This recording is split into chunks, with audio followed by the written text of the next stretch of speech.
Então, boa tarde a todas e todos. Damos então continuidade ao nosso seminário do Procad, Amazônia, Roraima, Rondônia, UF.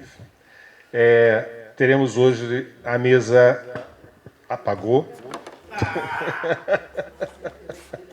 A mesa apagou é ótimo. A mesa apagou, obrigado. A mesa 3, o dia 24...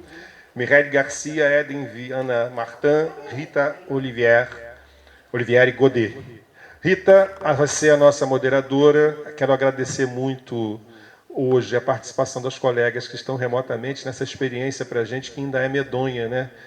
Embora seja medonha, porque a gente queria estar todo mundo perto no calor do abraço, é uma alegria, porque a gente pode também fazer esse encontro dessa maneira, já que o presencialmente ainda não foi possível, mas será em breve. Então... Sim. Mas, sem mais delongas, Rita, querida, a palavra é sua para fazer a moderação, apresentar seu trabalho, e depois nós temos debate na sequência, tá bom? Certo. Beleza. Então, boa tarde a todos. Eu queria, em primeiro lugar, agradecer o convite para participar desse 4º seminário Procad da Amazônia, cujo tema é História Literária, Circulação Literária, Análise de Discursos Literários e Sociais, nessa mesa, que é uma mesa francesa, entre aspas, porque as pessoas, eu e minhas colegas, Mireille Garcia e Eden Martin, Viana Martin, trabalhamos nas universidades francesas, então por isso que eu digo uma mesa francesa, franco-brasileira, vamos dizer, né, reunindo 3 professoras pesquisadoras dessas universidades que eu vocês que já conhecem, já sabem, mas para quem está nos ouvindo, a Mireille Garcia, por exemplo, que é a primeira que vai apresentar o trabalho, é da Universidade Rennes 2, e antes, porém, de passar a palavra a Mireille, eu queria só que nós combinássemos como vamos funcionar. Então, somos 3 participantes, a Mireille falaria primeiro, a Eden em segundo lugar, e eu terminaria. E no final, então, das apresentações, a gente abriria para algumas discussões, debates, etc. Está bem assim? O tempo de fala de cada um é em torno de 20, 25 minutos, sem estresse, certo? E então, vamos iniciar essa primeira mesa do dia 24, na verdade, mesa 3, do dia 24 de agosto de 2022. A primeira comunicação será apresentada por Mireille Garcia, que é maître de conférence da Université Rennes 2, e titular de um doutorado em literatura brasileira contemporânea pela Université Rennes 2 também, com uma tese dedicada à obra de Milton Atum, uma tese que, em 2015, recebeu o prêmio de melhor tese atribuído pelo Institut des Amériques. A tese resultou na obra Milton Atum, Identité, Territoire et Mémoire, que foi publicada pela Pure em 2017. Além do livro, Mireille também é autora de vários artigos sobre a produção literária brasileira contemporânea. Mireille é pesquisadora da equipe Eremite, da Université Rennes 2, e, atualmente, para a felicidade geral da nação, de todos nós, ela é diretora do Departamento de Português da Université Rennes 2.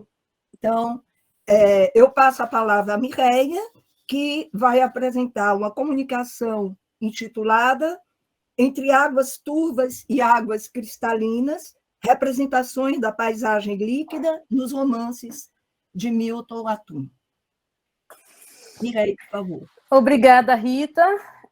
Boa tarde a todos. Estou muito feliz por estar vendo vocês de longe, mas vendo mesmo assim, e poder compartilhar esse momento com vocês. Alguns de vocês eu conheci em Rennes em junho, outros ainda não conheço, mas pronto, eu queria agradecer de qualquer forma pelo convite também, de poder estar aqui, por mais essa parceria, que é muito importante, a Rita ressaltou a recente eleição ao cargo de direção do Departamento de Português, e para a gente é importante a gente continuar mantendo essas relações, né, essas parcerias internacionais. Então, é uma grande alegria poder estar aqui hoje, mesmo longe, para poder ter esse tempo de fala aqui.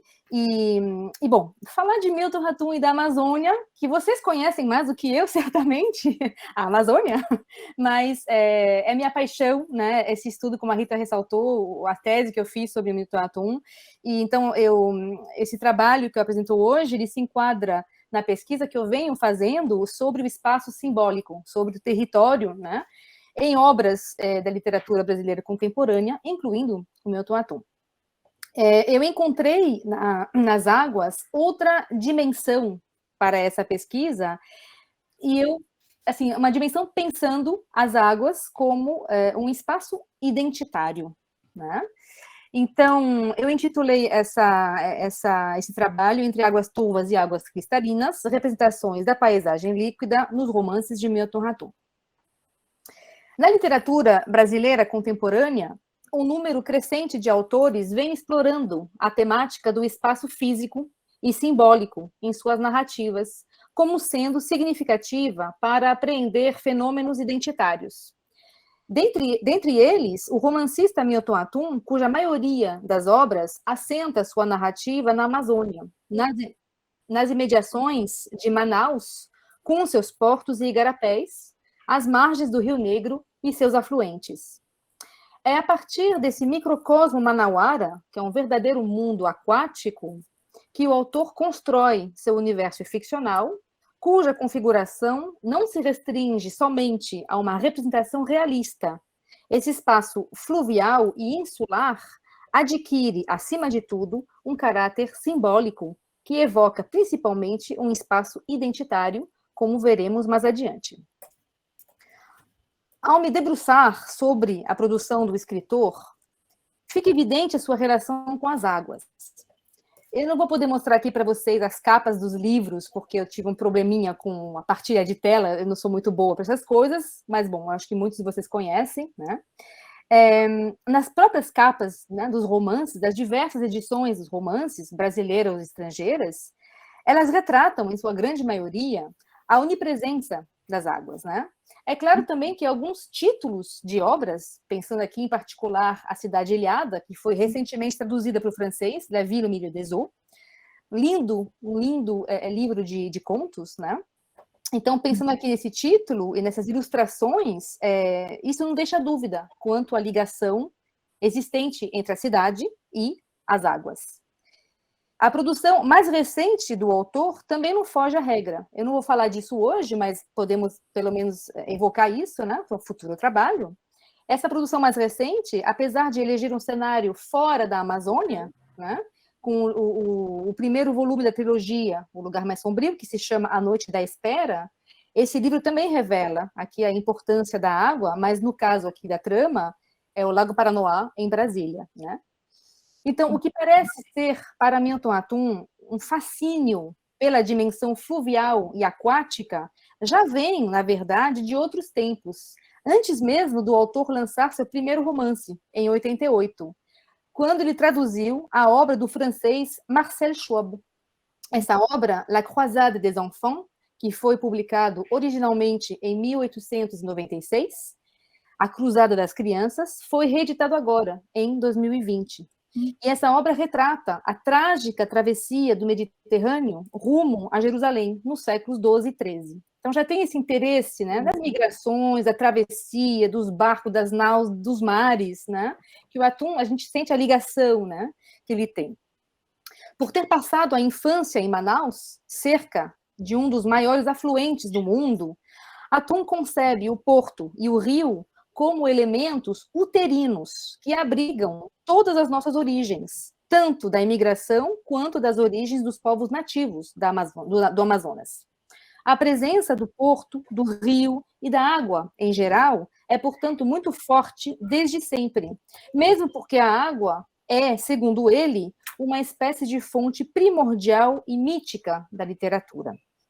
E, de fato, a água, junto com todos os elementos a ela que podem ser relacionados, os mares, os rios, os lagos, as embarcações, travessias, chuvas, tempestades, dilúvios, etc., é um dos grandes mitos da literatura.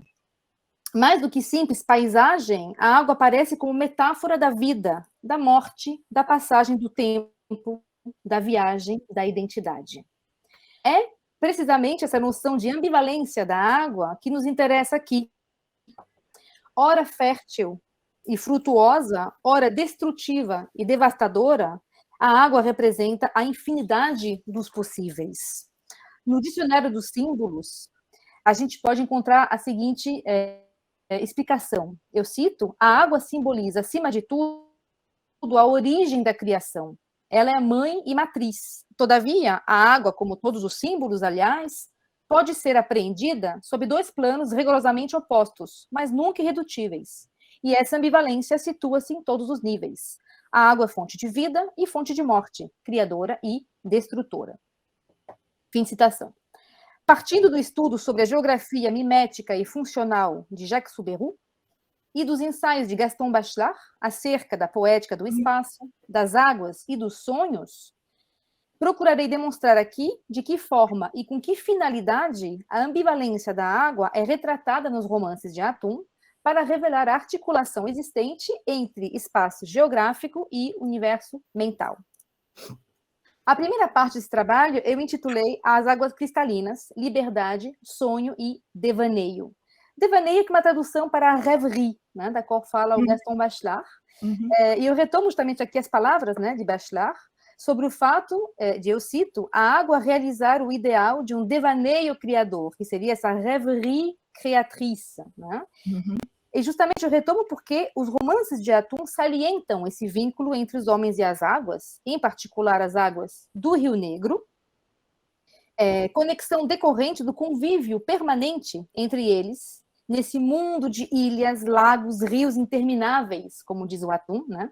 Que é a Amazônia. Ou também, como diz o poeta Tiago de Mello, a pátria da água.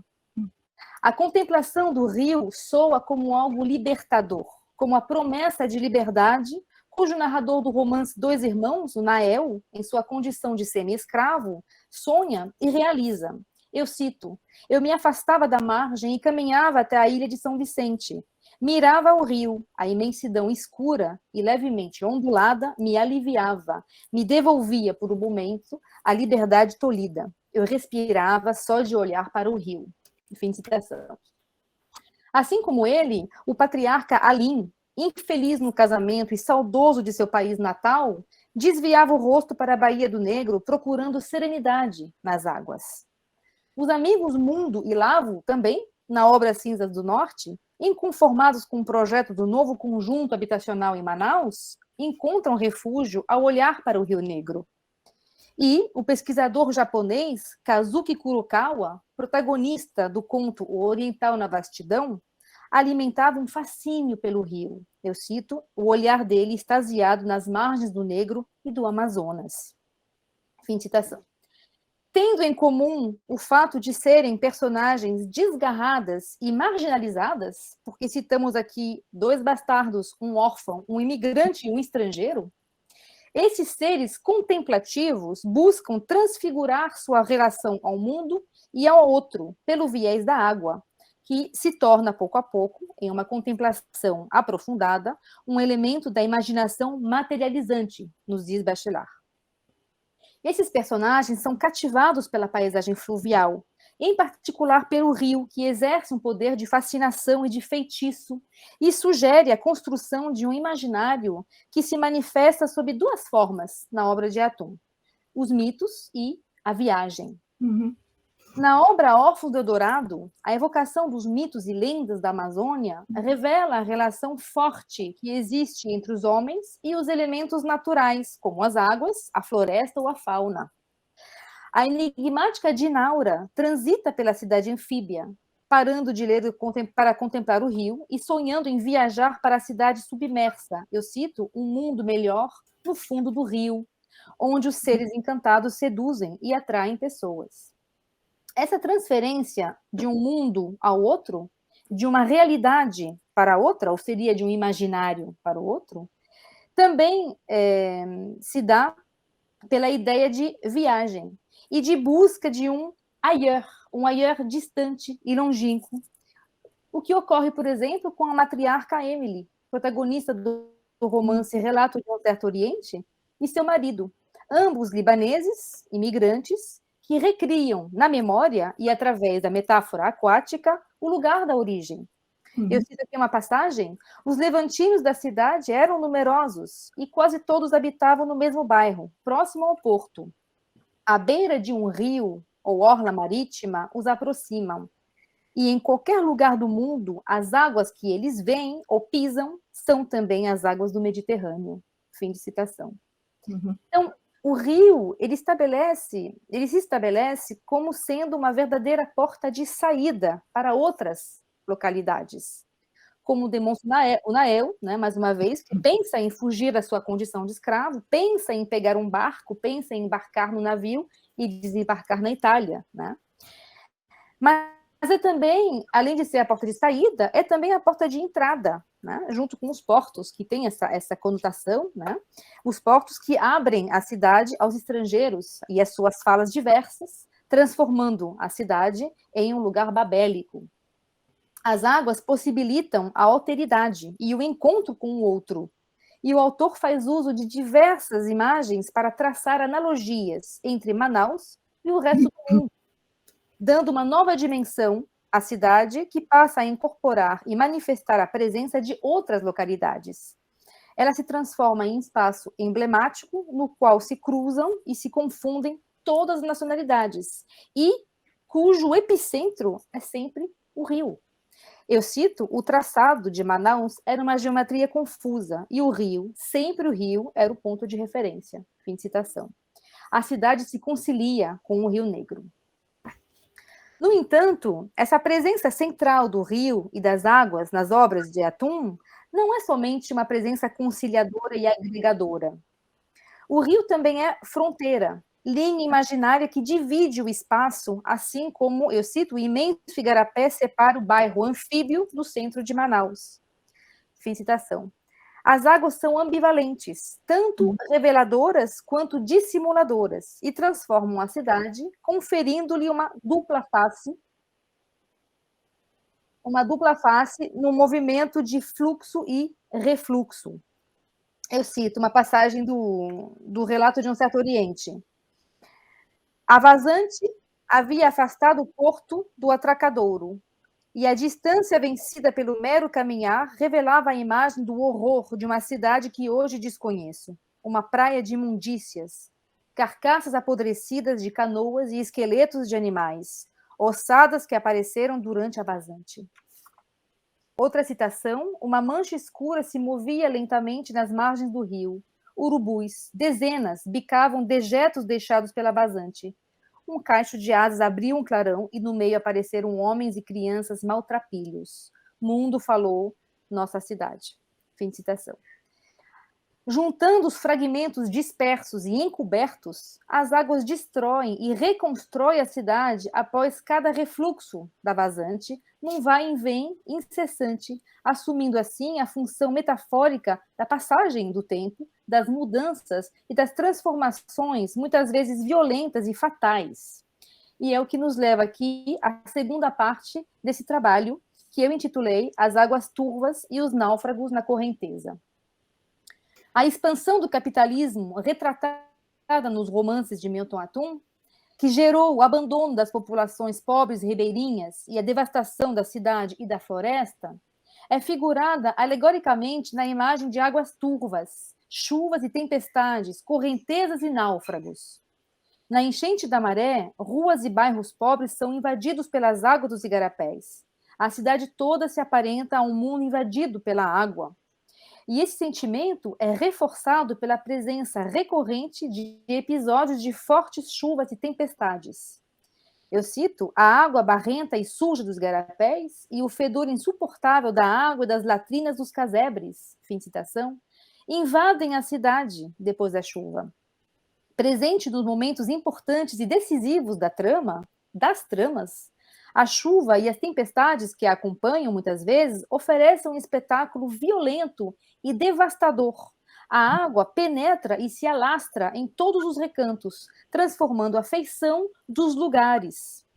Uma passagem interessante aqui, no relato de Certo Oriente, no horizonte despontou subitamente uma mancha acinzentada, contrastando com a lâmina d'água. Em poucos segundos, a mancha escureceu, confundiu-se com a superfície do rio.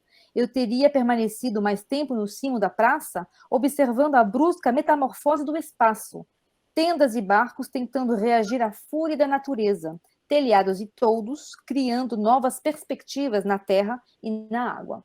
Então, essa água vai mudar a feição dos lugares, mas também transforma a feição no destino dos personagens. Por exemplo, a Domingas, tem uma cena muito comovente no Dois Irmãos. A Domingas, que é a Cunhantã, né, do romance, ela também está na condição, né, de ser uma escrava na família, e ela resolve um dia entrar no motor e voltar para sua terra natal, né, à beira de um rio, num dos braços do Rio Negro. E ela vai enfrentar nesse motor, nesse barco, na volta, né, do passeio, ela vai enfrentar uma tempestade terrível. Tempestade que é descrita, né? A chuva inundava com vez, mais de meia hora de trovoadas, rajadas de chuva, vento, pensava que íamos naufragar, a trepidação do barco, as golfadas que vinham do rio e do céu, rio e céu pareciam uma coisa só, enfim, tem toda uma descrição muito bonita e muito forte, né? E isso vai transformar a personagem que simplesmente vai desistir de viajar, nunca mais entrou num barco, nunca mais, né, quis enfrentar essa viagem. Milton Atum declarou que a presença da chuva é muito forte na Amazônia, é muita água, né, como ele diz, e de fato é o que transparece aqui nos seus romances, que seguem o ritmo das estações, evocando, por exemplo, o temível mês de junho, que é o auge das enchentes, né? E o passar das horas, com o sino que soava com a mesma pontualidade das chuvas até o anoitecer. O autor ainda explica que a chuva é, eu cito, uma cortina, uma espécie de espelho que divide. Ela ofusca e embaça a nossa visão. Essa cortina de água seria uma espécie de divisória, que pode ser como um espelho, dar uma imagem distorcida. Mas é também um anteparo, marca a separação de dois mundos. Fim de citação. Isso se verifica na passagem final do romance Dois Irmãos, no encontro de Omar com Nael. Eu cito, o olhar cortando a chuva. E as desculpas que nunca serão verbalizadas sugerem justamente essa divisão do espaço. Universalmente considerada como sendo a representação da fertilização espiritual e material, a chuva possui uma conotação, muitas vezes, positiva. Mas, quando associada à tempestade e ao dilúvio, adquire um valor simbólico ambivalente, tanto benéfico quanto nefasto. Ao olhar a simbologia desses elementos naturais, a chuva, a tempestade, o trovão, a gente pode ler o seguinte, eu cito, as grandes águas anunciam na Bíblia as provações. A fúria das águas é símbolo das grandes calamidades. A água pode devastar e tragar. Ela pode abarcar uma força negativa. Mas os pecados são purificados e uma nova humanidade regenerada poderá nascer. Fim de citação. Então, há ressurreição possível, mas para tanto há de haver a morte. E numerosos são também os personagens da Cidade Ilhada de Milton Atum que desaparecem, tragados pelas águas escuras e traiçoeiras do Rio Negro. É o caso de Emir, irmão de Emily, de Relatos do Certo Oriente, cujo corpo foi encontrado no fundo de um igarapé. E também da pianista amazonense, que deu vários recitais no Teatro Amazonas e que morreu afogada não muito longe do encontro das águas. Outros morrem de forma simbólica, fugindo da vida. Muita gente se esconde em solidão absoluta nas beiras de águas desertas. Como Omar, por exemplo, e a mulher, que sumiram no mundo de ilhas, lagos e rios intermináveis.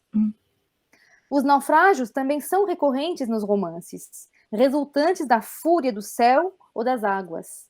A alegoria do destino os naufrágios do barco Fé em Deus, na obra Cinzas do Norte, e o cargueiro Eldorado, na novela Órfão do Eldorado, vão literalmente transfigurar a vida do Lavo, que vai se tornar órfão, e também o futuro de Arminto, cuja existência dependia daquela embarcação.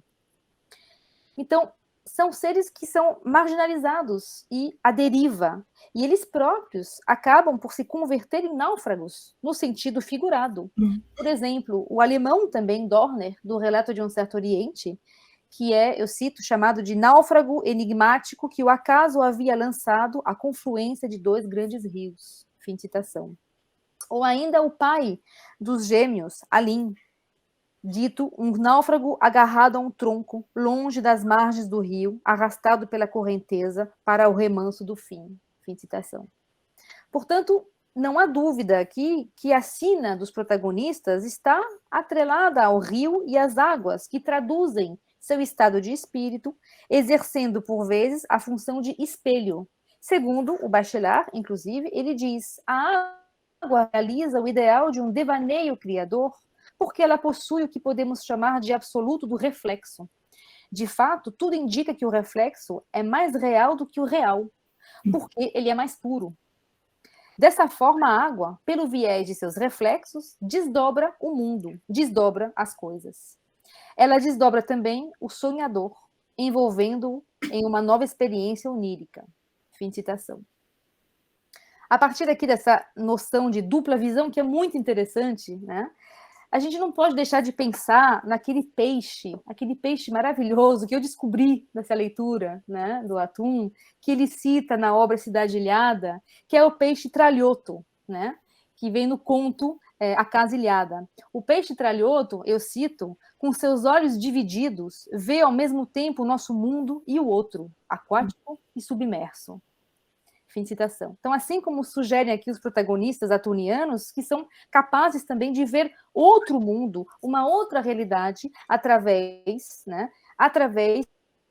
em cima e embaixo das águas. Né?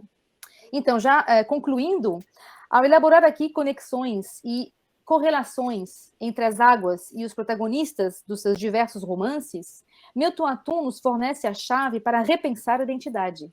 Na propensão ao outro e ao ailleurs, pelo viés da representação de um espaço fluvial e aquático, as personagens trazem um olhar novo sobre o mundo e uma outra maneira de se relacionar com ele. Cristalinas ou turvas, calmas ou tempestuosas, as águas são ambivalentes e revelam a dicotomia existente entre o puro e o impuro, o dentro, o fora, o íntimo, o outro, o nacional, o estrangeiro, funcionando dessa maneira como elemento-chave das tramas que conduz o leitor a compreender de que maneira esta paisagem líquida traduz uma concepção do mundo e da identidade. Assim, Milton Atum sugere a arte do mimetismo em sua escrita, onde a busca do si e a percepção do mundo se fazem numa eterna travessia de águas serenas e indômitas.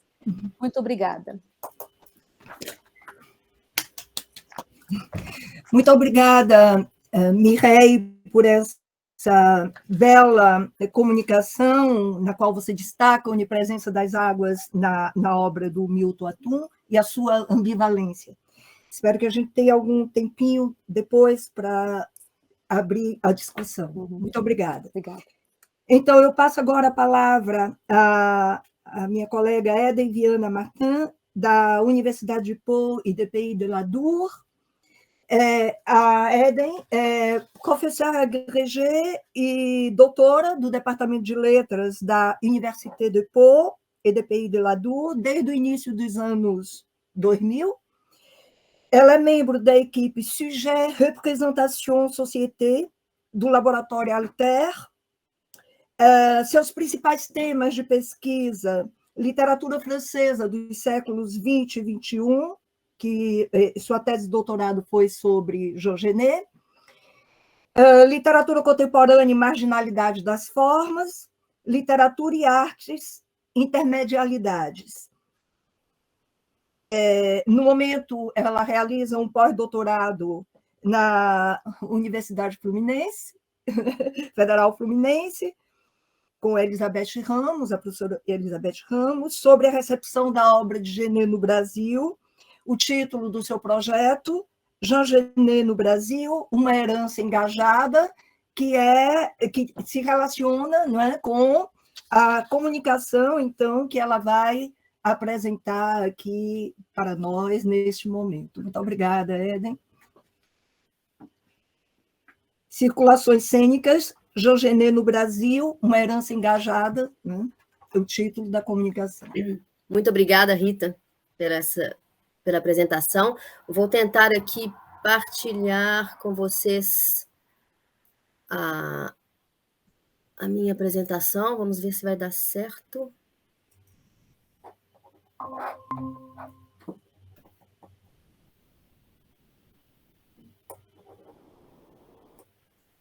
Acho que sim, né? Vocês estão vendo? Sim. Ok. Muito obrigada. Também estou muito, muito feliz de poder participar deste seminário hoje, à distância, mas, bom, eu estava no Rio até sexta-feira passada, mas tive que voltar, então participo agora aqui desta forma. Gostaria, primeiro, de agradecer o professor André, muito obrigada, o professor Jobim, não sei se Jobim chegou, se está aí, não vi, de agradecer, o professor Jobim pelo convite, pela confiança e por todo o trabalho que temos realizado em parceria já há vários anos. Uma parceria realmente bastante produtiva entre a Université do Pô e a Universidade Federal Fluminense, iniciada oficialmente em 2012, juntamente com a professora Maria Elizabeth Chaves de Mello, e que já conta com 4 livros publicados, 2 colóquios, além de vários workshops e jornadas de estudo. E tenho certeza que é só o começo de muitas outras etapas que estão por vir. Gostaria também de pedir desculpas aqui, porque essa fala não se encaixa totalmente dentro da temática do seminário e que aparecerá, talvez, um tanto quanto fora, a côté dos temas que foram abordados ontem e que vão continuar a ser. É que a minha proposta aqui hoje é de relatar o inicinho das minhas pesquisas de pós-doutorado, que, como a Rita falou, eu acabo de começar agora em julho, e vou fazer aqui, então, um ponto de etapa rápido. Eu trabalho sobre os romances de Jean Genet há muito tempo, então defendi minha tese no início dos anos 2000 sobre as vias transgressivas nos 5 primeiros romances de Genet, e agora vou trabalhar sobre a recepção da obra de Genet no Brasil e, mais particularmente, sobre a obra teatral do Genet. Por quê? Porque em 2011 eu me deparei com um material muito interessante na Biblioteca Setorial do Centro de Letras e Artes da Unirio, de programas e traduções de obras, de peças do Genet, desculpa, e só que naquela época eu não tinha tempo, não pude, me deparei com esse material na véspera de voltar para a França, então não consegui fazer, depois fui para Moçambique, trabalhei lá alguns anos, e só agora é que voltei para ter um pouco de tempo para trabalhar sobre esse material. Então, é isso. Por enquanto, estou no início dos levantamentos. Estive no Rio agora, durante 2 semanas, e pude consultar o material da biblioteca, assim como alguns documentos na Biblioteca Nacional. E tive também a sorte e oportunidade de assistir a uma montagem muito interessante do Balcão, pelo diretor Renato Carreira, no Sesc Copacabana. E decidi, então, começar o meu trabalho por essa peça. Por isso, proponho hoje dedicar a segunda e última parte dessa minha fala ao Balcão, da montagem de Vitor Garcia, em 1969, à montagem de Renato Carreira, agora de 2022. Então, vamos lá. Vou começar pela figura do Jean Genet, pelos contornos da figura e sua obra no Brasil e na França. O jornalista Justino Martins começa, assim, sua introdução à primeira publicação no Brasil, esta aqui, do Diário de um Ladrão, na coleção Maldita, da Record Editora, em 1968. Cito: a Praça da Bastilha, em Paris, é um ponto de atração atávico para os criminosos, como o cemitério de Pantin, onde os gangsters costumam se enterrar mutuamente, em funerais secretos, depois dos seus ajustes de contas nas tardes de chuva. Através da porta de vidro de um café miserável, Jean Genet olhava os paralelepípedos mal cobertos de neve. Destacava-se ali, em pedras escuras, o traçado dos antigos muros da prisão de Voltaire e do Máscara de Ferro. Adiante, os carrosséis de um parque de diversões e as árvores esqueléticas de um boulevard justificavam a pintura eriçada de Bernard Buffet. Podemos observar a importância aqui para o jornalista de desenhar, de descrever com minúcia um cenário macabro, perigoso, criando assim de imediato uma tonalidade realmente sulfurosa para o texto que vai seguir. A começar pelo adjetivo atávico, que liga o espaço escolhido para o encontro com o escritor a aspectos criminosos, hereditários, quase ancestrais, e pelos pontos de suspensão que deixam imaginar algo ainda pior, não é? E a comparação a seguir, que completam o clima perigoso e maldito desse início de texto. Sem falar do café, que é miserável, dos paralelepípedos, que são mal cobertos de neve, das pedras escuras e até das árvores que aparecem como esqueléticas. O quadro descrito compõe, assim, um ambiente definitivamente malfamé, impróprio para pessoas do bem. Jean Genet, homossexual, ladrão, mendigo, sempre perseguido em terras estrangeiras, segundo Hermenegildo de Sá-Cavalcante, no texto da orelha dessa mesma edição, é, no final dos anos 60, no Brasil, um autor francês, cito novamente, rejeitado por uma sociedade que o incluiu na categoria dos diferentes, cuja obra começa apenas a ser divulgada graças à tradução e publicação, em 1968, de 2 dos seus romances, Diário de um Ladrão, então, e Pompas Fúnebres, na coleção Maldita, da editora Record, e a montagem de 2 de suas peças mais conhecidas, As Criadas e O Balcão, no Rio e em São Paulo, entre as quais O Balcão, com direção de Vítor Garcia e produzida por Ruth Escobar em 1969, marcará definitivamente a história do teatro no Brasil. A tradução do Balcão foi feita na ocasião, por Jaqueline Castro e Martim Gonçalves, foi publicada em 1970 pela editora Civilização Brasileira. Ela foi reeditada depois em 77, mas tem essa edição de 1970 e, fato interessante, no exemplar da Biblioteca Nacional do Rio de Janeiro, que eu pude consultar agora em julho, há uma dedicatória de Genet a Enio Silveira, então, diretor editorial da Civilização Brasileira. A Monsieur Enio Silveira, avec tout mon respect pour ses idées et mon amitié pour sa personne. Na mesma época, final dos anos 60, início dos anos 70, no Brasil, na França, a vasta obra de Jean Genet já é publicada desde meados dos anos 40, em diferentes versões, tendo na sua história paradoxos bem interessantes. Antes de um despertar para a literatura, em 1939, graças, segundo Genet, a uma emoção forte sentida no toque do grão do papel de um cartão postal, Genet era ladrão. Entre 1925 e 1939, a vida de Jean Genet passou por 1000 turbilhões. Furtos, encarcerações, fugas, alistamentos, deserções, viagens, miséria, vagabundagens. Em 1942, Genet já tinha sido condenado 11 vezes. Em 1943, ele rouba uma edição de luxo do livro Les Fêtes Galantes de Verlaine e é levado para a prisão La Santé. Em julho, graças a Cocteau, que o apresenta, eu cito aqui, como o maior escritor da época moderna, Jean Genet é solto.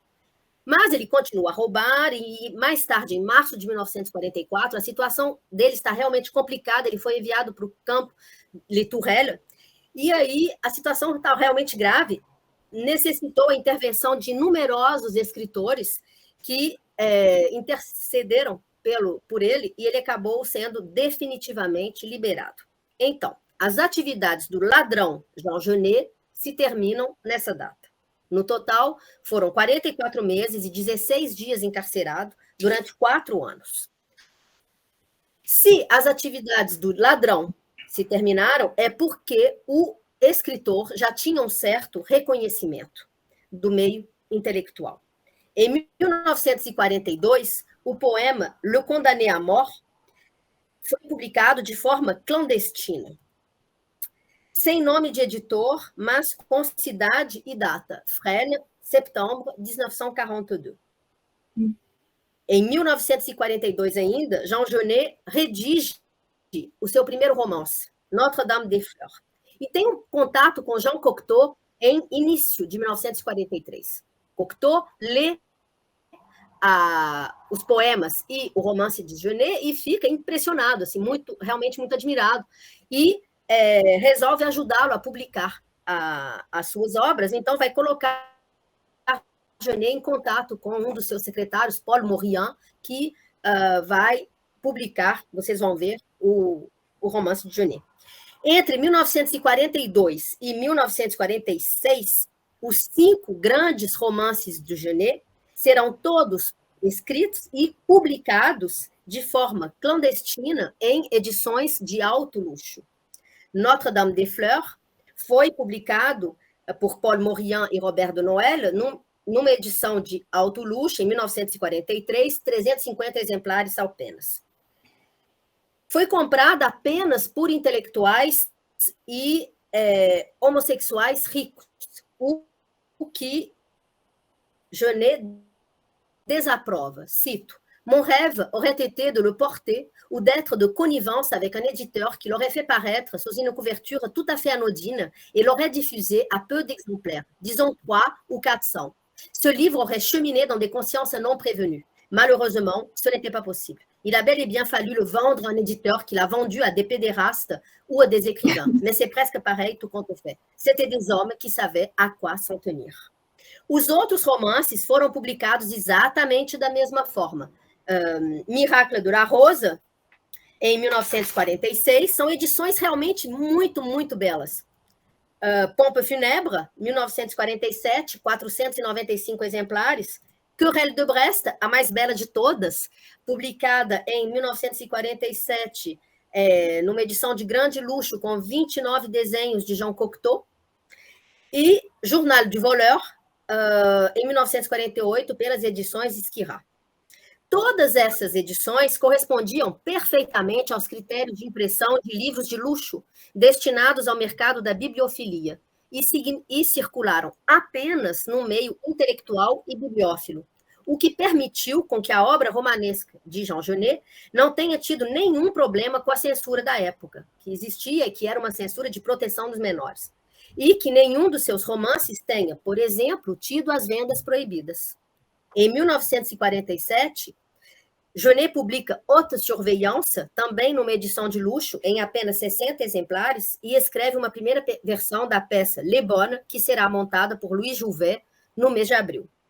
Em 1948, trabalha na redação da peça Splendides, na criação do ballet Adam Miroir, e sonha com cinema. Sempre foi um grande sonho de Jean Genet, mas ele realizou apenas um curta-metragem em 1950, Un Chant d'amour.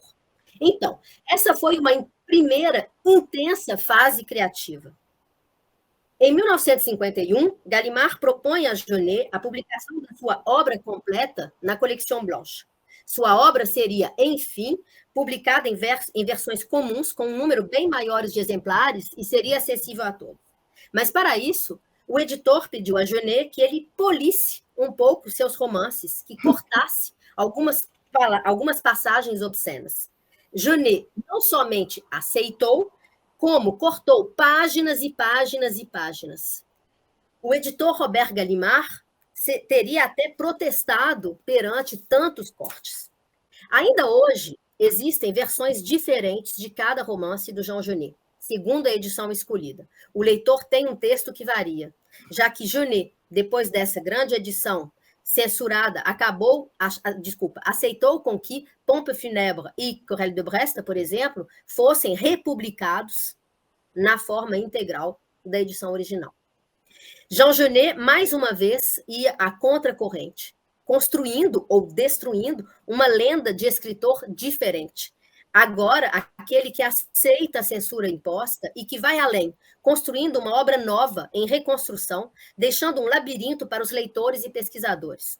Entre diferentes variantes publicadas e republicadas, manuscritos, colagem e múltiplas versões de todas as suas peças de teatro, a reescritura faz parte integrante do seu processo de criação.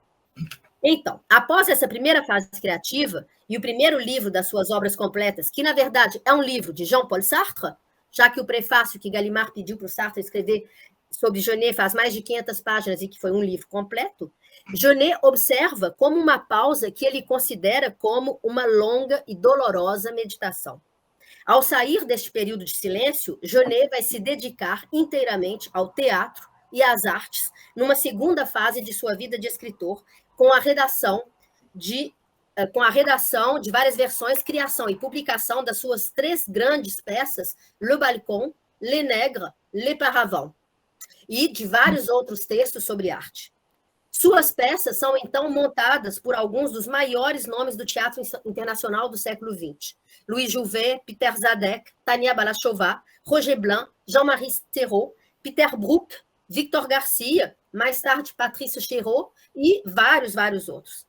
Mas, no final dos anos 60, Genet já não escreve mais nem romances, nem peças de teatro. Durante a década de 70 e início de 80, Jean Genet, que é, na França, um autor que tem a sua obra completa publicada e republicada por grandes editores, que não é mais um marginal sem lugar na sociedade, mas que continua, porém, a ter um estilo de vida en marge, é um homem que age e que viaja, que, segundo ele, se met à disposition dos movimentos revolucionários e das grandes causas. Em 1983, ele diz: Pour aller vite, je vous dirais que j'ai été tout de suite vers les gens qui m'ont demandé d'intervenir. Les Panthères Noires sont venus à Paris et m'ont demandé d'aller aux États-Unis. Ce que j'ai fait immédiatement. Ce sont les Palestiniens qui m'ont demandé d'aller en Jordanie il y a 10 ans. C'est Leila Chaïd qui m'a demandé d'aller à Beyrouth il y a 1 an. Donc, je me suis mis à disposition. No final dos anos 60, quando a sua obra começa a ser publicada no Brasil e que observamos até um fenômeno, uma moda balcão no Rio e São Paulo, o teatro já parece estar bem longe de Jean Genet. Adrien Laroche fala de uma terceira e última fase na vida do escritor, que vai de 68 a 86, onde Genet queria se dedicar ao mundo real. Cito: Quand j'ai terminé l'écriture, j'avais 34 ou 35 ans, mais c'était du rêve. J'avais écrit en prison. Une fois libre, j'étais perdu. Et je me suis retrouvé réellement et dans le monde réel qu'avec ces 2 mouvements révolutionnaires, les Panthères et les Palestiniens. Et alors, je me soumettais au monde réel. J'agissais en fonction du monde réel et plus en fonction du monde grammatical. É também no final dos anos 60, ou melhor, em 1970, que a atriz e produtora Ruth Escobar convida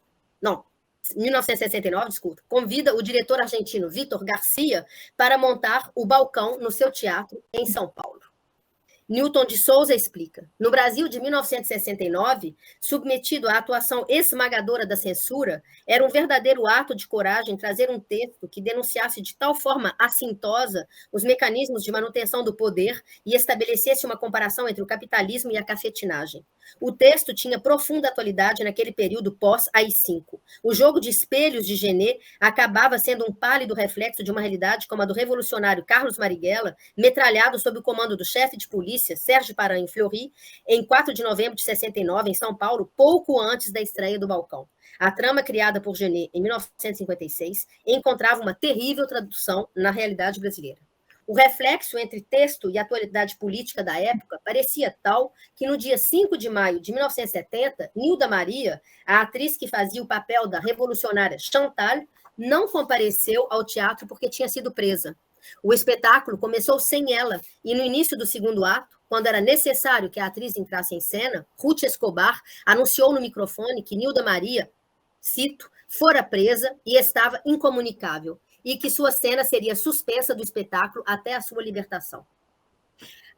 Fim de citação. A realidade da repressão da época invadiu, assim, a casa de ilusões de Madame Irma imaginada por Vitor Garcia, acentuando os contornos insurgentes do texto e do espetáculo. Algumas semanas após a prisão de Nilda Maria, Jean Genet desembarca em São Paulo. Disponível à disposição dos movimentos revolucionários, Genet aceita o convite de Ruth Escobar, assiste a uma representação do balcão, visita Nilda Maria no presídio Tiradentes, se pronuncia veementemente contra a selvageria das ditaduras durante uma visita a Maria do Carmo Sodré, esposa do governador de São Paulo. Foi também no Brasil que Genet escreveu a introdução de Soledad Brothers, as cartas de prisão de George Jackson, que é a sua reflexão mais importante sobre a questão racial na América. A imprensa brasileira, Jean Genet declarou: odeio teatro. E avisou a Ruth Escobar que, nas suas declarações, se restringiria a falar de política e jamais de teatro. Mas que, cito Genet, como no Brasil existe censura, ele preferia não falar nada. Uma censura que deixou, no entanto, o espetáculo ser encenado, sem grandes preocupações com o texto de Genet, mas que apenas implicou, cito, com os bustos femininos desnudos e suprimiu o nu integral do personagem bispo. O resto, tranquilo. A festa ficou 19 meses em cartaz e ganhou importantes prêmios, entre os quais o de melhor espetáculo do ano. Mas no Brasil, de 1969, parecia uma proeza o drible da censura.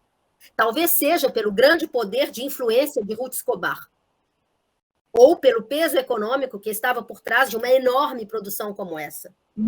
Ou talvez, certamente, por incompreensão do texto e de seu teor subversivo. O balcão de Vitor Garcia foi uma montagem monumental que exigiu, para a destruição, porque foi destruído, da sala convencional e construção da ousadíssima cenografia, 5 meses de trabalho, 20 horas por dia, segundo o depoimento do cenógrafo Vladimir Pereira Cardoso, registrado no programa original do espetáculo. As críticas foram extremamente positivas, louvando a inovação total proposta por Vitor Garcia. O balcão no Teatro Ruth Escobar foi, cito um artigo publicado no Jornal do Brasil em janeiro de 70, um acontecimento da mais alta significação na história do teatro brasileiro, que sacudiu São Paulo. É também nesse artigo de Jan Michalski que podemos ler um ponto que me parece bastante interessante e revelador e que pode nos ajudar a compreender, a responder a essa questão de incompreensão da censura. Para celebrar o seu ritual, Vitor Garcia escolheu o balcão. O texto, que é difícil, complexo e altamente significativo, fica de tal modo ofuscado pelo impacto da encenação que, à primeira vista, poderia parecer que Garcia seria capaz de realizar um espetáculo virtualmente igual a partir de não importa que texto. Um outro texto entraria muito possivelmente em choque com a inédita personalidade da encenação. O texto de Genet, mesmo se não chega a expressar-se através dessa encenação, submete-se docilmente a ela e funde-se no seu tom sem qualquer quebra de coerência. E se é uma pena, evidentemente, que o público saia do teatro sem ter assimilado o sentido daquilo que Genet quis dizer na sua obra, o fato não deve ser considerado como uma tragédia. O espectador poderá ter na vida muitas outras oportunidades de assistir a uma outra montagem da obra de Genet, mais clara e explícita, mas não terá nunca a oportunidade de assistir a uma outra realização teatral como essa de Vitor Garcia. Segundo o jornalista, o texto de Genet seria quase um detalhe de segundo plano, submetendo-se docilmente à encenação de Vitor Garcia. Podemos nos perguntar que sentido do texto de Genet o jornalista pensa ter assimilado. Porque o teatro de Genet impede qualquer montagem explícita, didática. Sobre suas peças de teatro, Genet escreve: toutes mes pièces, à commencer par les bonnes jusqu'auparavant, sont quand même, d'une certaine façon, un peu politiques, dans ce sens qu'elles abordent la politique obliquement, de forma oblíqua, em diagonal, não explicitamente. Genet rejeita qualquer naturalismo no teatro. O teatro é ilusão. O poder político são as imagens dos detentores do poder político. Todas as figuras detentoras do poder aparecem distantes delas mesmas no balcão. Terminando a citação acima, Genet continua: mes pièces ne sont pas neutres politiquement. J'ai été amené à avoir une action non pas politique, mais dans un mouvement purement révolutionnaire. O grande lirismo poético presente nas peças de Genet vem contribuir para essa abordagem oblíqua da política. E é essencial que o texto, mesmo que no papel pareça obscuras, e para que a peça cumpra o seu movimento revolucionário. 50 anos depois, em 2017, entrou do balcão. Interessante, ele me disse assim, montei esse projeto porque eu queria montar um clássico do teatro. Então, um clássico maldito, Jean Genet, com uma nova tradução feita por Ângela Leite Lopes. Mas veio a pandemia, e em 2019, o diretor imaginou uma montagem virtual, não da peça, mas do processo de trabalho da equipe. 12 apresentações live foram feitas onde cada ator, em direto de sua casa, compunha os quadros de um espetáculo híbrido, numa grande atualização do texto de Genet, que ganhava corpo com o testemunho de cada ator. E também com os detalhes escolhidos por cada um para deixar uma marca do hoje, como, por exemplo, um recorte de Fora Bolsonaro, que aparece dentro de uma Bíblia folheada pelo ator Yumo Apurinã. Agora, em 2022, a peça O Balcão estreou realmente no Sesc Copacabana, no mês de julho. O título do artigo da Folha de São Paulo é explícito. Montagem carioca de O Balcão remói o Brasil de Bolsonaro por meio do sexo. Mais uma vez, a peça de Genet chega num momento sombrio. E podemos facilmente projetar nas figuras decadentes do bordel de Madame Irma personagens e episódios sórdidos do Brasil atual. O texto, retraduzido por Ângela Leite Lopes, é contundente e é dito pelos atores de forma implacável. O público não perde nenhuma palavra.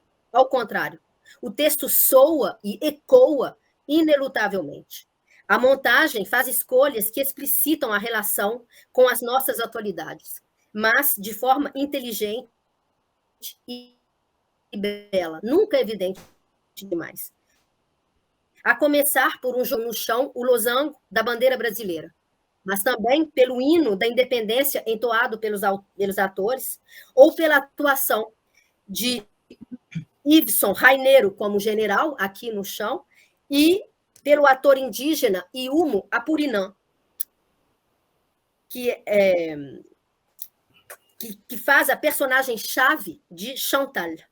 Chantal Yumo, personagem ponte que deixa o bordel para se dedicar à revolução, na montagem de Renato Carreira, aquele que vai nos lembrar dos massacres do povo indígena, dos massacres das minorias e da nossa miserável situação atual e da necessidade absoluta da revolta e do ato revolucionário que é o teatro, a poesia, a arte, e que passa aqui, em 2022, pela montagem do Balcão, de Jean Genet.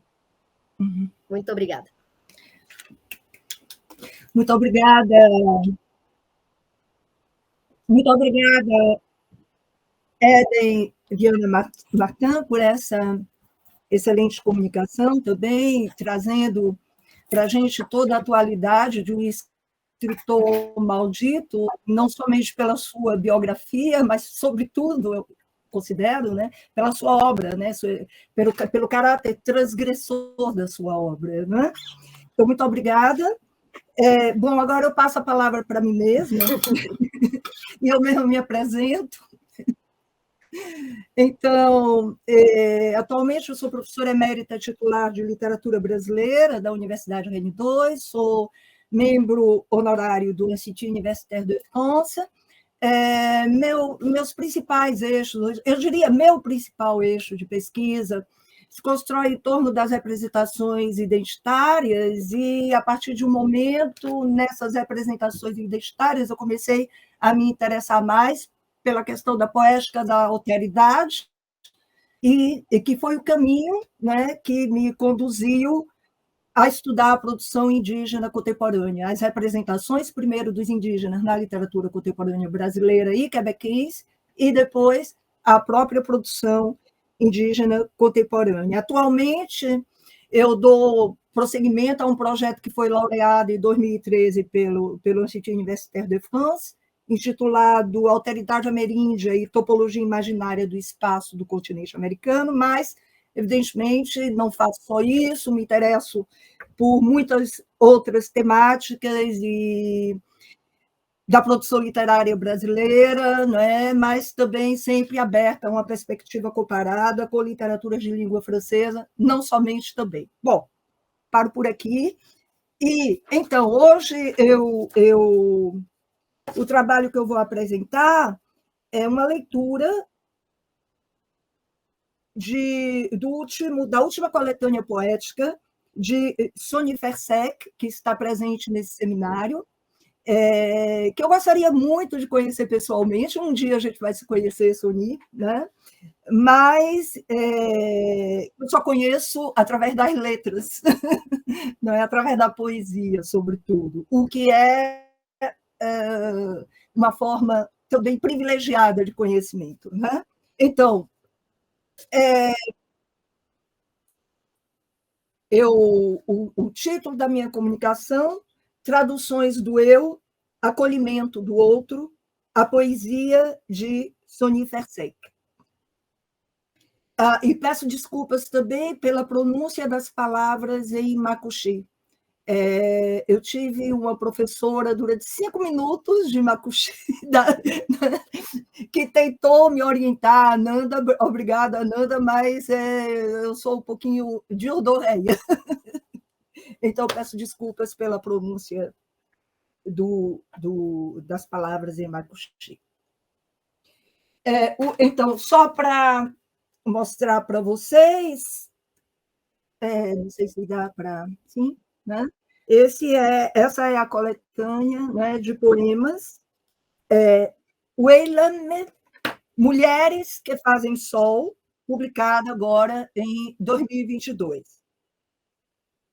Então, em Mulheres que Fazem Sol, os poemas de Sony Fersek e as ilustrações que reproduzem os bordados da artista makushi Georgina Sarmento compõem uma coreografia arrebatadora, insólita e exuberante, de letras, cores, línguas e grafismos, para erigir uma poética de vida, fusionada às poéticas orais makushi.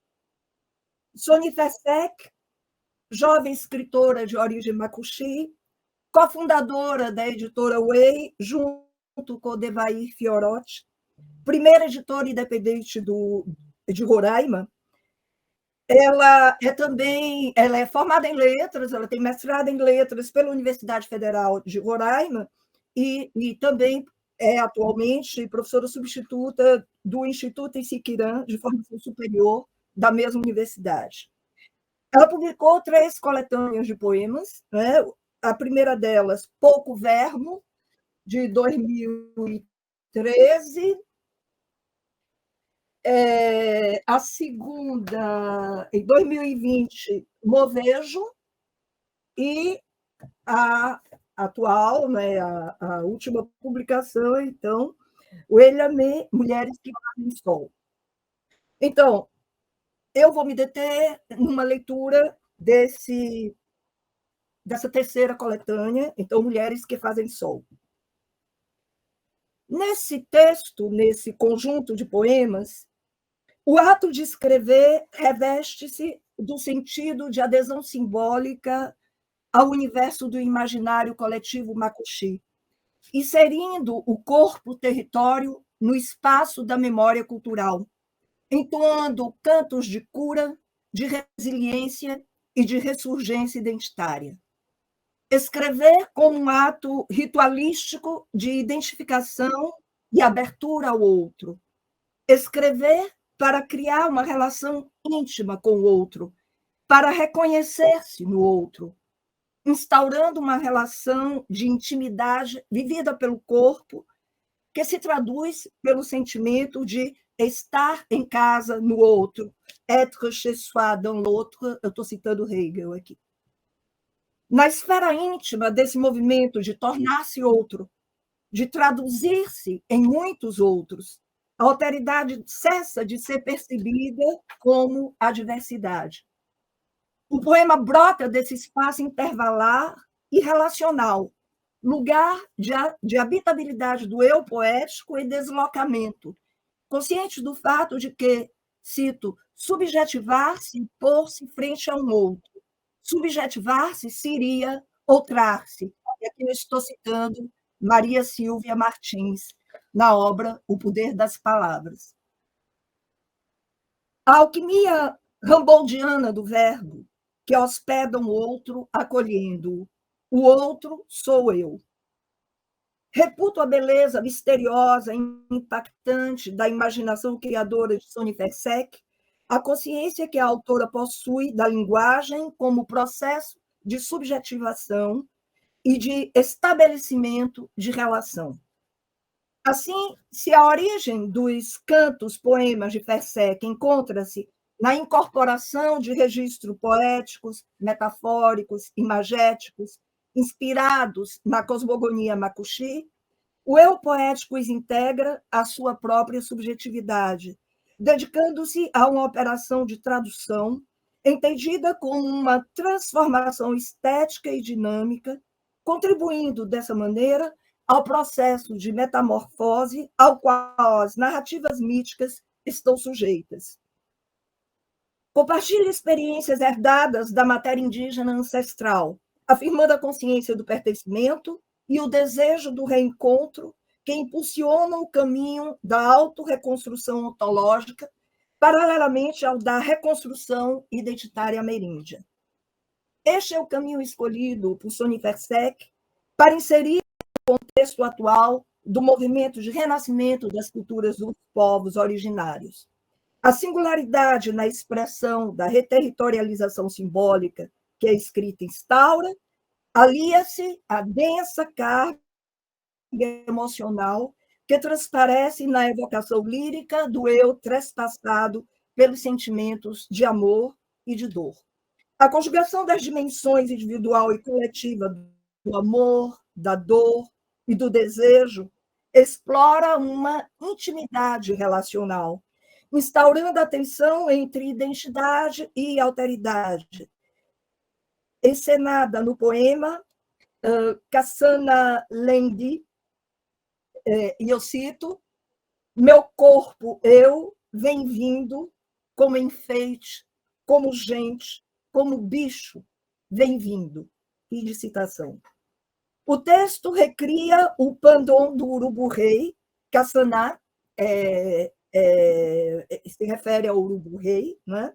Uma das narrativas míticas que representam a convivência e a interdependência de todos os seres humanos e não humanos. A linguagem do poema é concebida no intervalo entre a perspectiva do coletivo e do indivíduo, correspondendo ao princípio de subjetivação do objeto que a arte, na visão de Eduardo Viveiros de Castro, comunga com o xamanismo.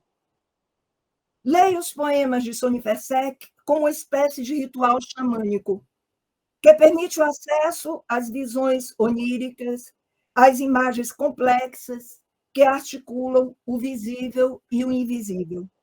Um ritual canibalístico, na medida em que absorve e se impregna dos elementos para transformá-los, recorrendo ao poder encantatório da linguagem. O eu poético, nutrindo-se da matéria mitológica macuxi, invoca sonhos, visões, profecias, objetos rituais, mitos, plantas, peixes, pássaros, elementos da natureza, reencarnando a tradição através do resgate das imagens identitárias da comunidade. Ao mesmo tempo, reatualiza essas imagens na sua dicção original e híbrida, colocando em diálogo o imaginário das línguas. Percorre dessa maneira, sem abdicar de suas origens das Américas, suas obras enraizadas em sua herança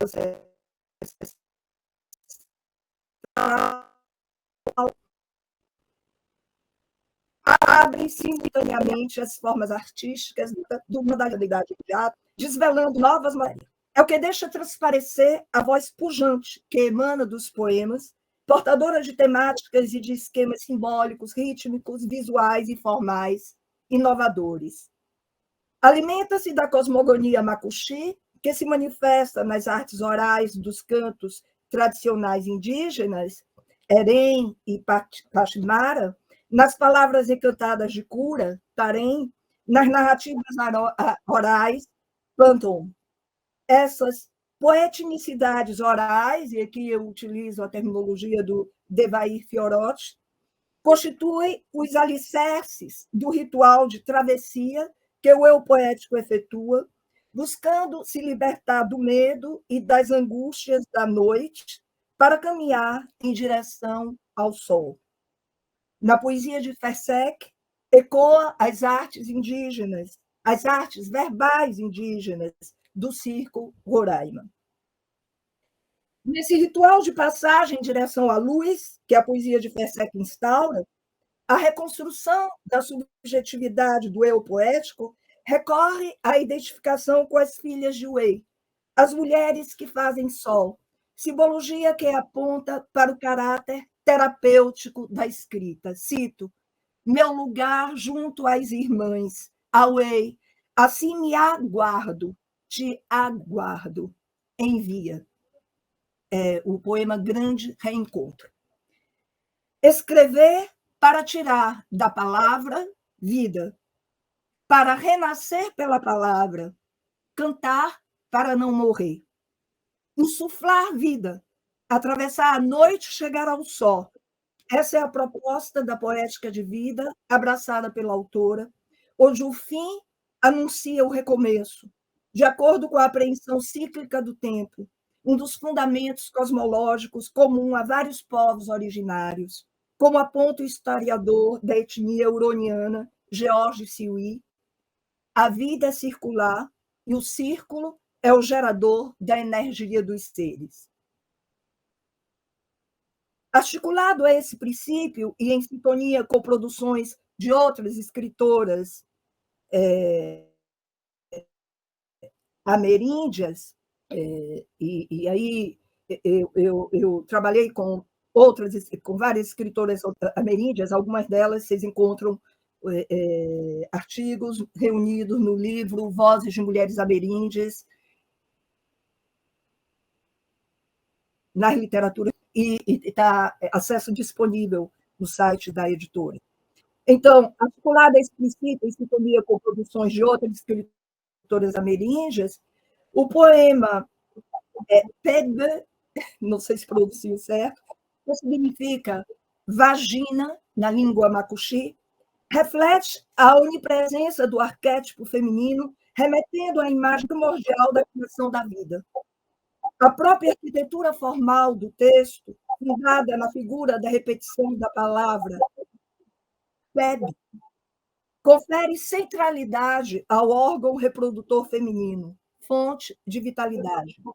O poema explora o simbolismo erótico, apoiado na experiência sensorial do espaço, conectando o eu lírico com as forças da natureza. Pebe, tirar do canto do voo e da pluma, o pouso, o sexo. O poema resulta da transfiguração poética de um tarém, que são palavras encantadas de cura, né? Que, neste caso, inspira-se em uma reza que, chamando vagina de mulher, pede proteção para o pai da criança quando este tem de voltar a trabalhar. E eu cito um trabalho do Fiorotti. Cito o Devair. Enquanto a fonte, a vagina, está ainda de resguardo, enquanto está perto o bebê, vou trabalhar. Fim de citação.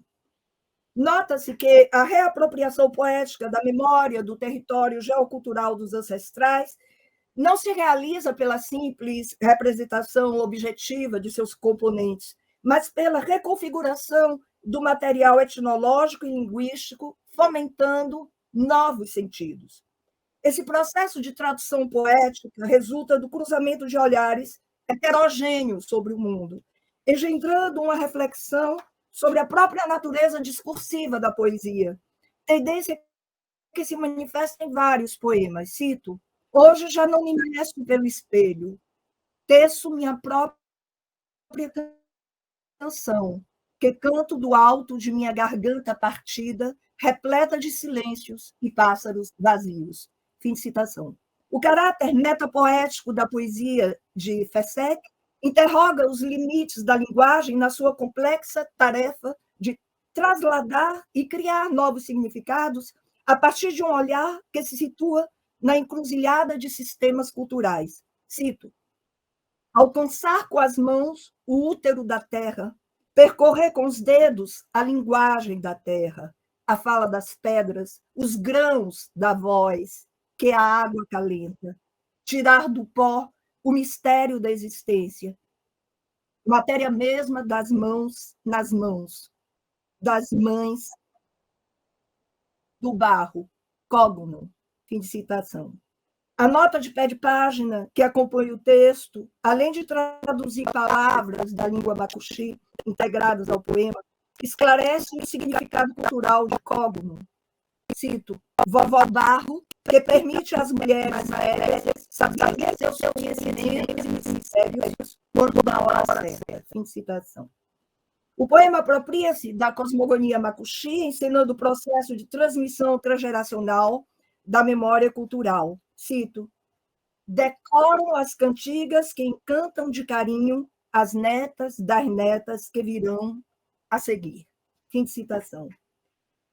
Adere aos princípios do universo cosmogônico macuxi, abraçando a concepção do círculo sagrado da vida e repercutindo narrativas etiológicas, dotando a terra de corpo, inteligência e espírito. Cito: afagar entre os dedos o barro que arredonda as formas das gentes da vida.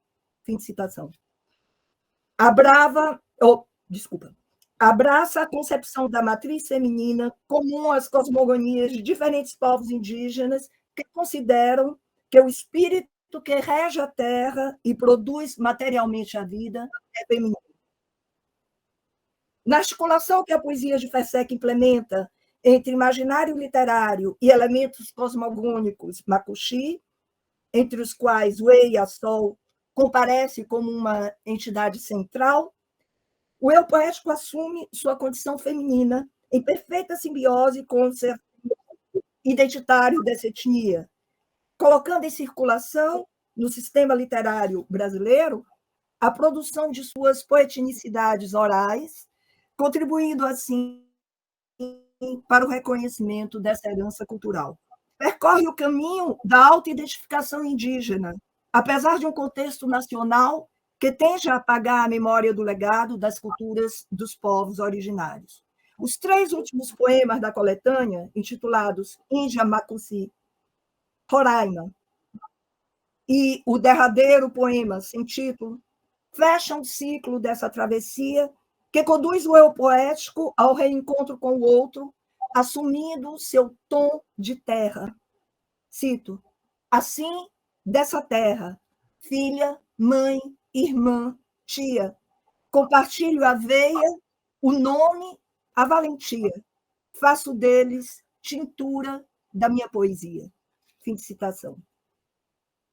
O percurso de autorreconstrução ontológica e antropológica, semelhante ao assumido por outras vozes de mulheres escritoras ameríndias, que na contemporaneidade reconfiguram os sistemas literários e os imaginários das Américas, enreda elementos da autohistória e da história coletiva, entrelaça a etnicidade com questões que entendo como um espaço político de resistência. Eu trabalho um pouco sobre esse conceito no livro Vozes de Mulheres Ameríndias.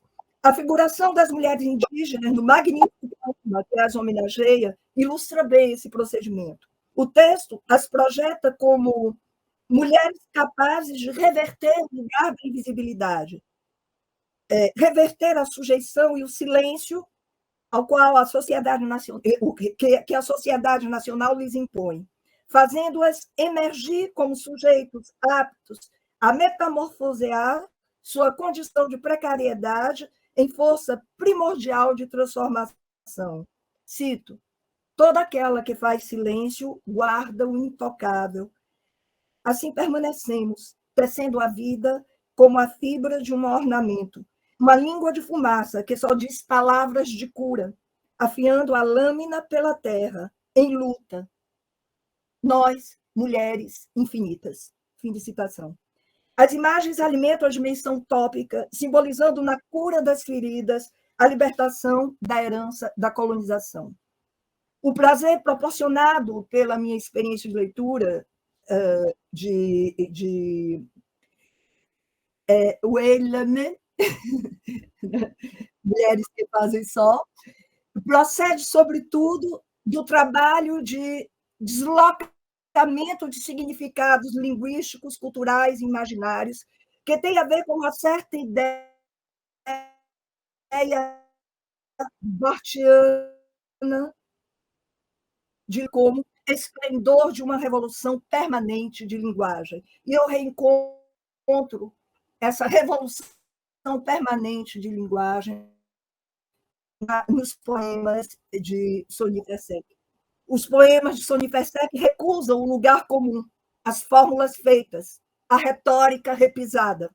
Buscam, na interação com o intertexto oral das narrativas, cantos, rezas tradicionais e mitos macuxi, reinterpretar o enigma de seus significados em constante processo transformacional, contrariamente à perspectiva que imobiliza a memória cultural indígena no passado ancestral.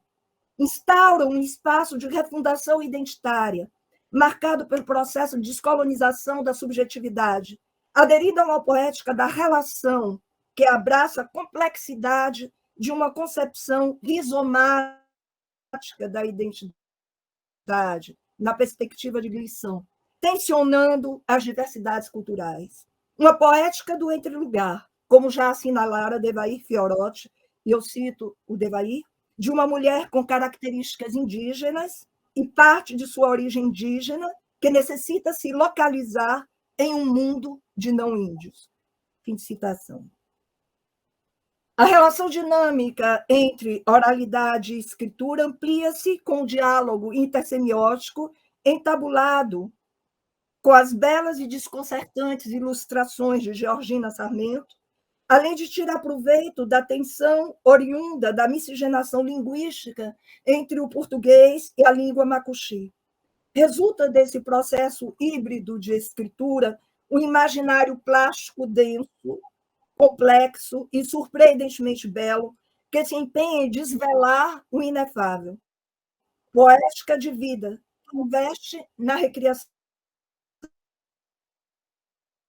de sentidos, um constante processo de ressignificação de mitos, de tradução de línguas e linguagens, de espelhamento de visões de mundo, reafirmando os princípios de uma poética em movimento, para a qual já apontava o sugestivo título Movejo, da coletânea anterior de Sônia Fersek, publicada em 2020. Para além de outros significados possíveis, um deles apontado pelo professor Roberto Mibieli, movejo, amor eu vejo, ver o invisível, através da poesia, ele se pergunta, na bela apresentação que ele faz do livro. A linguagem poética de Sony Fersek insere-se no amplo conjunto de produções artísticas indígenas contemporâneas que se constrói no exercício da travessia de fronteiras, instaurando um espaço simbólico de mediação e exprimindo-se através de uma complexa imbricação de gêneros. Na plasticidade e originalidade de sua obra, vislumbro uma conexão com o universo das imagens de inaudita beleza do grande artista macuxi Jaider Esbel, cuja arte também recria o patrimônio para o contraponto da glória copodija, identifica o movimento cênico ofertadas por David Copenau a Brice Albert, na aposta em gerar um lugar onde são possíveis as visões e os sonhos, entrevejo a conexão com o pensamento de Ailton Krenak. Inspirando-se uma vez mais do pensamento do vicentiano para concluir esta breve apresentação, sinalizo que a poesia de Sony Fersek se realiza na errância da língua, que se manifesta através de um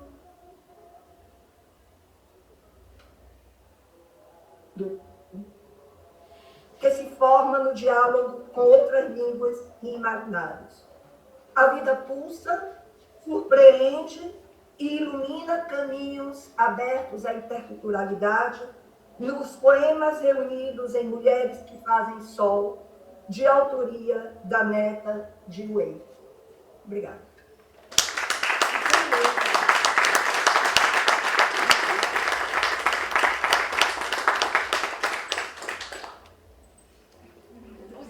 Bom, então, agora cabe, talvez, temos tempo ainda, não temos? Um tempinho? Sim, sim. Para algumas trocas, se houver... Eu vou ficar aqui para conduzir o microfone para aqueles que tiverem perguntas, Rita. Tá bom? Certo. Fazemos assim, então. Já, o Mibiele já está aqui voluntariamente com a mão, já vou passar a palavra a ele.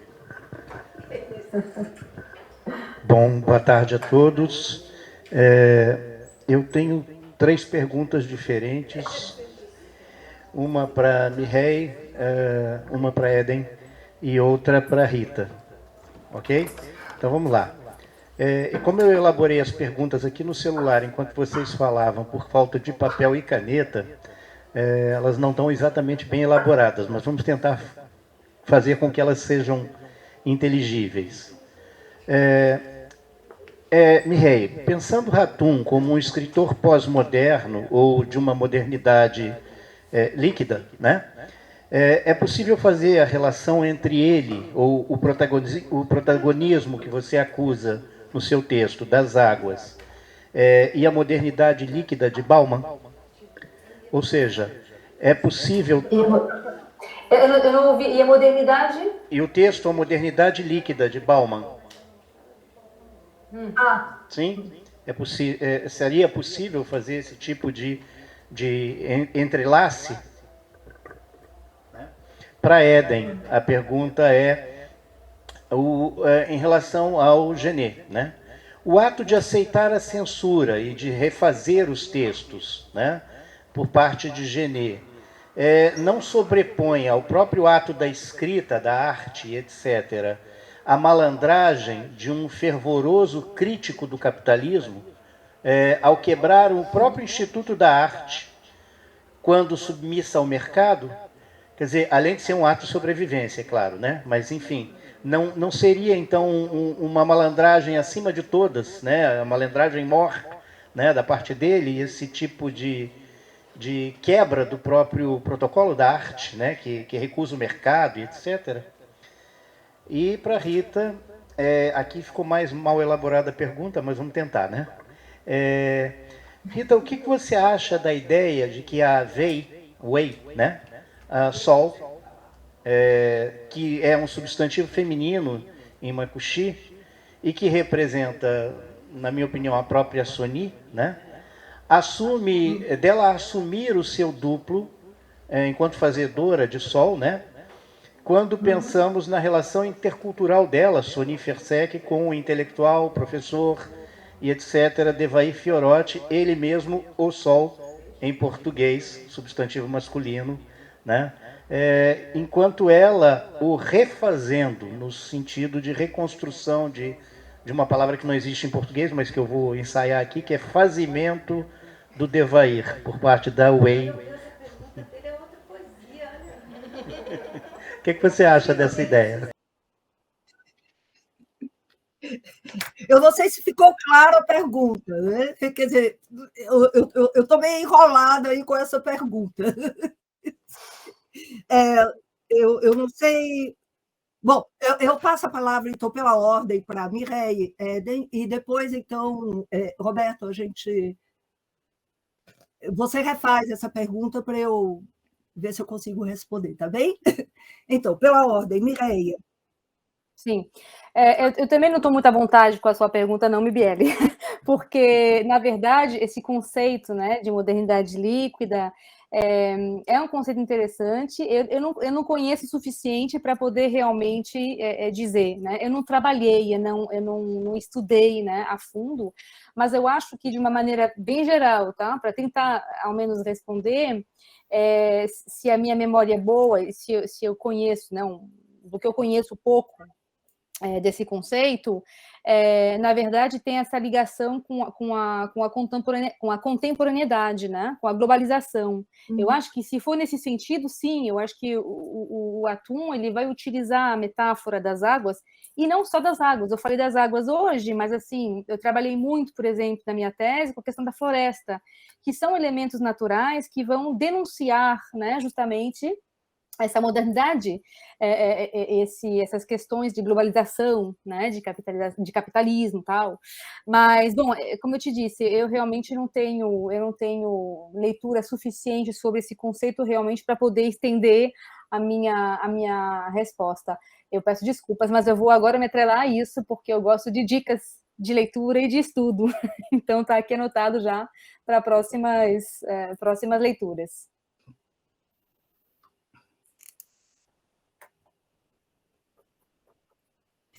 Sou eu? Sim. Sim, sim.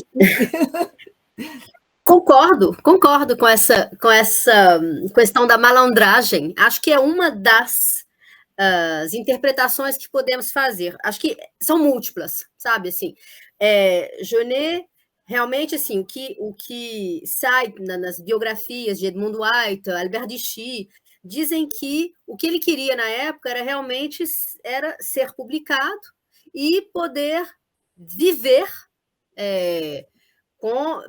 pela sua literatura, através da sua literatura. Então, ele aceita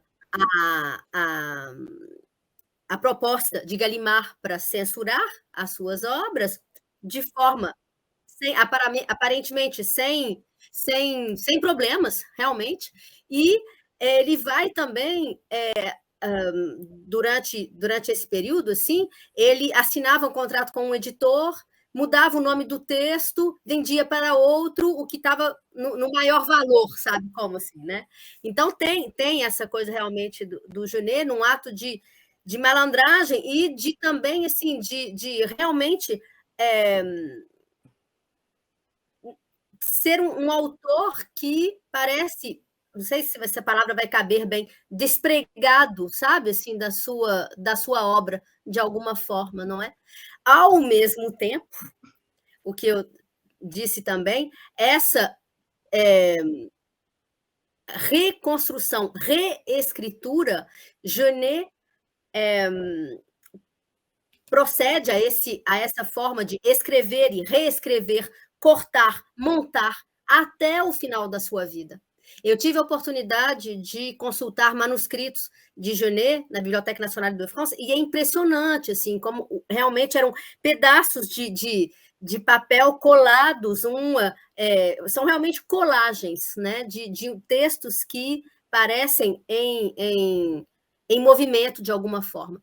E só para terminar, a censura que eu acho, o retrabalho que eu acho mais interessante de todos foi o que foi feito no Diário de um Ladrão, no Journal du Voleur, porque ele cortou trechos e acrescentou algumas notas de pé de página, assim, e algumas vão fazer um clin d'œil, sabe, assim, para o texto que já não existe mais, como se estivesse convidando o leitor ou o pesquisador a ir procurar os outros textos que ficaram perdidos.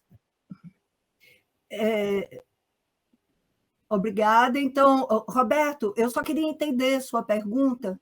A pergunta que você faz é no sentido de afirmar que a Sony é uma mulher fazedora de sol, é isso?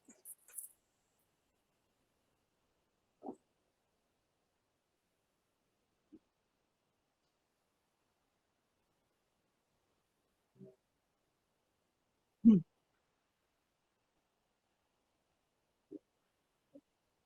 Hum. Sim, certo. Sim, certo. Vei feminino, não é? Wei ou vei, eu hesito. Eu ouço wei, mas não sei se é assim a pronúncia, né? Sim, quer dizer, como é que eu diria? Eu não me atrevo a fazer considerações no nível biográfico. Em termos poéticos, sim, não tem nenhuma dúvida. Não é? A poesia de Sony Pesek traz essa força da renovação, não é? Traz essa força de renascer, né, depois da catástrofe, né? De ter a condição de reconstruir mundos, tanto o mundo íntimo, né, quanto mundo, a sociabilidade, né, o caráter da sociabilidade do mundo. Então, nesse sentido, sim, no sentido de reconstrução, no sentido de parir mundos também, né? Parir mundos. Porque o que me chama muita atenção, o que me chamou muita atenção na leitura dos poemas de Sony foi esse caráter, a originalidade das imagens, né? A originalidade da linguagem, né? São expressões únicas, são imagens únicas, desconcertantes também, e daí vem a beleza, né? Porque quer dizer, para mim, a poesia está em algo que é inattendu, né? Quer dizer, o texto, para mim, ele é poético quando a gente não espera dele ler aquelas imagens, quando a gente não espera que ele nos toque daquela maneira que ele nos toca, né? É a surpresa do texto, né? E ela trabalha isso muito bem, mas trabalha refazendo essas linguagens no plural, né? Tanto as tradições, as verbais, machuxi, mas não só, né?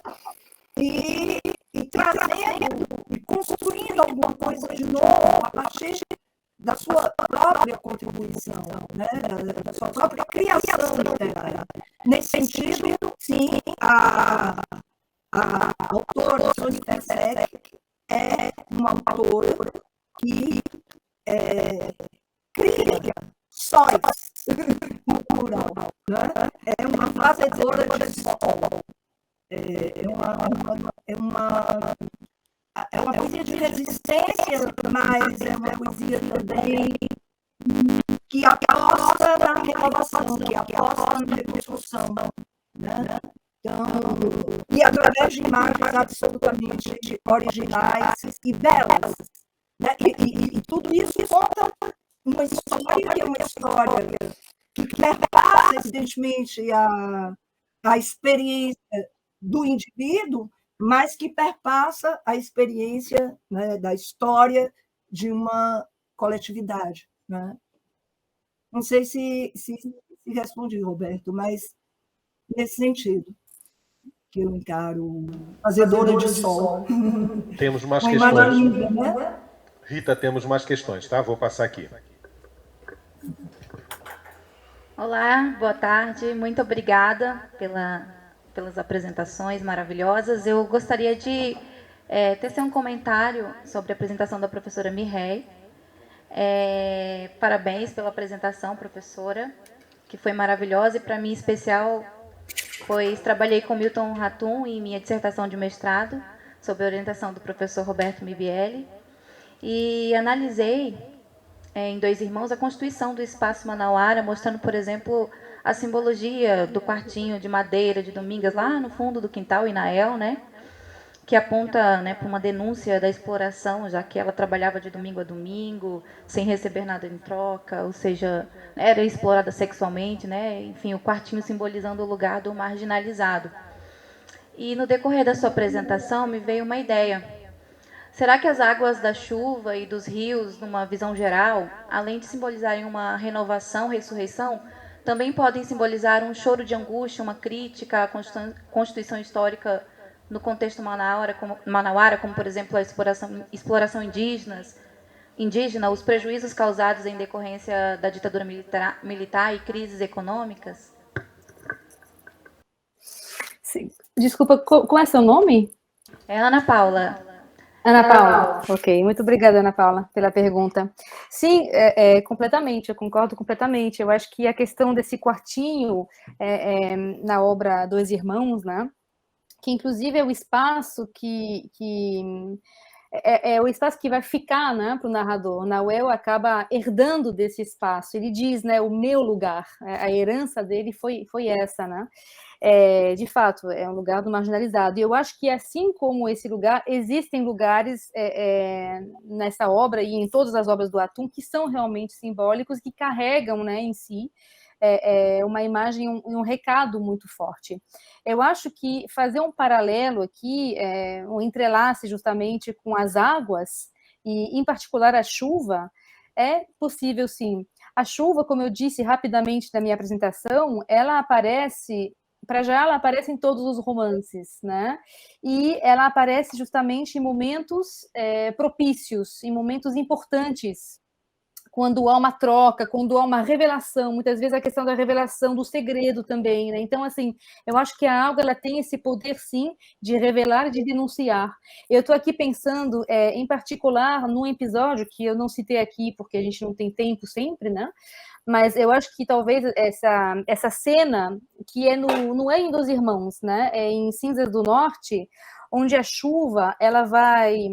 O dilúvio, né, ele vai desenterrar ossos de um antigo cemitério indígena, né, na cidade de Manaus. Como a gente sabe que tem vários, né, vários cemitérios indígenas que estão completamente debaixo da terra, né? E a chuva, nessa obra, ela tem esse papel.